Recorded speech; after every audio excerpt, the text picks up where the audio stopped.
नमस्कार, मैं पूजा। स्वागत है आपका हमारे YouTube चैनल साची बात में। आज के इस वीडियो में मैं आपको बताऊंगी रामनवमी और भगवान श्री राम से जुड़ी कुछ बातें, जिसे अपनाकर आप अपने एक अच्छे व्यक्तित्व और भविष्य का निर्माण कर सकते हैं। रामनवमी को भगवान श्री राम के जन्मोत्सव के रूप में मनाया जाता है। ये दिन चैत्र नवरात्र का आखिरी दिन होता है। आप ऐसे समझ सकते हैं कि नवरात्र में शक्ति की उपासना के 9 दिन होते हैं और 9वें दिन ही भगवान राम का जन्म हुआ था, जो मर्यादा पुरुषोत्तम भी कहलाते हैं। इसका संकेत साफ है कि शक्ति के साथ मर्यादा का होना भी जरूरी है। इसलिए अगर ताकत को संयम और नियमों में ना बांधा जाए तो वो घातक हो सकती है।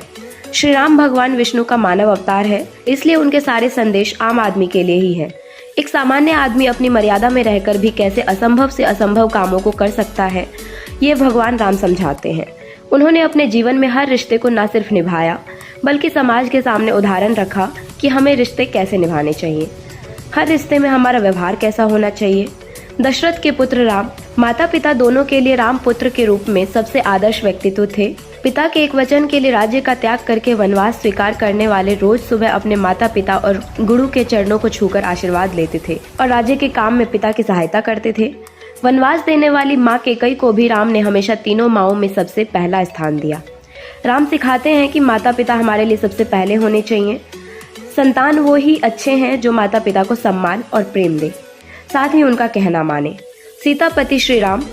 जब सीता और राम का विवाह हुआ तो राम ने सीता को उपहार में वचन दिया कि सीता के अलावा उनके जीवन में कोई और स्त्री नहीं आएगी। ये सिर्फ एक वचन या उपहार नहीं था, बल्कि उन्होंने अपनी गृहस्थी में विश्वास की नींव रखी थी। राम से सीख सकते हैं कि आदर्श पति वो ही है जो पत्नी को प्रेम के साथ उचित आदर भी दे।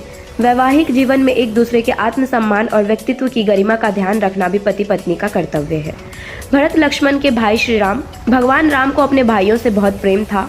भाइयों के लिए वो पिता जैसे थे। लक्ष्मण परछाई की तरह हमेशा उनके साथ रहे। भरत को उन्होंने अपने मन में जगह दी। हनुमान से मिले तो उन्हें कहा, तुम मम प्रिय भरत ही समभाई, मतलब तुम भरत की तरह ही मेरे प्रिय भी हो।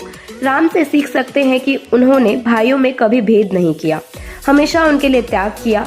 एक भाई को अपने साथ स्थान दिया और दूसरे को मन में स्थान दिया। प्रेम के संतुलन का ये सूत्र सिर्फ श्री राम ही जानते हैं। सुग्रीव विभीषण के मित्र श्री राम। भगवान राम की दोस्ती भी सबसे बड़ी उदाहरण बनी।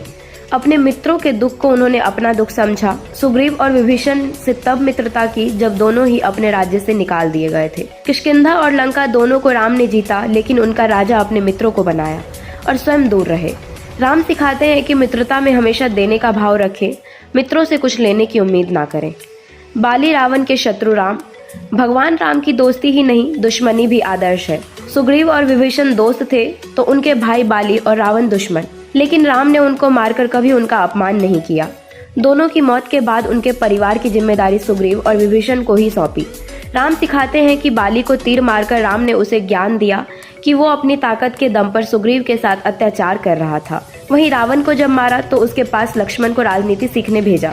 शत्रुओं की अच्छाइयों का सम्मान भी श्री राम का एक गुण है। वशिष्ठ विश्वामित्र के शिष्य राम। भगवान राम के 2 गुरु रहे हैं। पहले कुलगुरु वशिष्ठ, ब्रह्मा ऋषि विश्वामित्र। उन्होंने वेद पुराण और जीवन के अनुशासन की शिक्षा वशिष्ठ से और अस्त्र शस्त्र की शिक्षा विश्वामित्र से ली। दोनों ही गुरुओं से बहुत कम समय में सारी चीजें सीखी। राम सिखाते हैं कि राजा का बेटा होने के बाद भी उन्होंने गुरु के आश्रमों में शिक्षा ग्रहण की, जैसे कि आम विद्यार्थी करता है। ये संकेत है कि आप जिस परंपरा में रहे उसे पूरे मन से निभाएं। गुरु जो शिक्षा दे उसे मन से सीखे, इस तरह उसे जीवन में उतारे कि वो आपके लिए मार्गदर्शक का काम करे। भाइयों के गुरु श्री राम। भगवान राम ने अपने भाइयों के लिए गुरु की भूमिका निभाई। वाल्मीकि रामायण और रामचरितमानस दोनों में ही उल्लेख है कि उन्होंने अपने भाइयों को प्रजा की सेवा और गरीबों की मदद के लिए शिक्षा दी। रामचरितमानस में भगवान राम अपने भाइयों को सिखाते हैं कि परहित सरिस धर्म नहीं भाई, यानी दूसरों का हित करने से बड़ा कोई धर्म नहीं है। मानव रूप में जन्मे राम का मानव जाति को सबसे बड़ा संदेश भी यही है कि दूसरों का हित करते चले, दूसरों को पीड़ा देना सबसे बड़ा पाप है। अजय योद्धा राम। वाल्मीकि और तुलसीदास दोनों ने राम को जितना गंभीर, सरल और कोमल व्यक्तित्व वाला बताया है, उतना ही बड़ा योद्धा भी साबित किया। लक्ष्मण द्वारा शूर्पणखा की नाक काटने के बाद पंचवटी में खरदूषण और उनकी 14,000 राक्षसों की सेना से राम अकेले लड़े और पूरी सेना का विनाश किया। रावण के साथ युद्ध में भी जब जब वानर सेना पर माया का प्रयोग राक्षसों ने किया, तब तब राम ने अपने अचूक तीरों से उनका विनाश किया। राम जितने कोमल है उतने ही सख्त भी। लवकुश के पिता राम। राम जैसे पुत्र थे वैसे ही पिता भी थे। जो आदर उन्होंने अपने पिता दशरथ को दिया वो लवकुश से पाया। यहाँ राम का जीवन संकेत करता है कि आप जैसा व्यवहार करते हैं वो लौटकर आपके पास आता है। राम पिता दशरथ के आज्ञाकारी थे। लवकुश राम के लिए वैसा ही सम्मान और प्रेम रखते थे। राम के स्वलोक गमन के बाद अयोध्या और राम राज्य की परिकल्पना को लवकुश ने जीवित रखा। अयोध्या के राजा राम। भारत में राम राज्य की कल्पना इसलिए की जाती है क्योंकि राम से बेहतर राजा आज तक कोई नहीं हुआ। तुलसी और वाल्मीकि दोनों ने राम राज्य की वैसी ही व्याख्या की है। पूरी अयोध्या में खुशहाली, संस्कार, शिक्षा और सुविधाएं तो थी ही, साथ ही कर के बोझ से मुक्ति, बीमारियों का ना होना जैसी कई बातें भी थी जो राम के राज्य में ही संभव थी। राम अपनी सुविधा से ज्यादा प्रजा के सुख के लिए प्रयास करते थे। अयोध्या में ही क्यों जन्मे राम? अयोध्या का अर्थ है अ प्लस युद्ध, मतलब वो स्थान जहाँ युद्ध ना होता हो, जो शांति की भूमि हो। और दशरथ का अर्थ है जो 10 घोड़ों के रथ पर सवार हो। 10 घोड़ों वाला रथ सिर्फ धर्म का है। अध्यात्म कहता है धर्म के 10 अंग हैं, ये 10 अंग ही धर्म को चलाते हैं।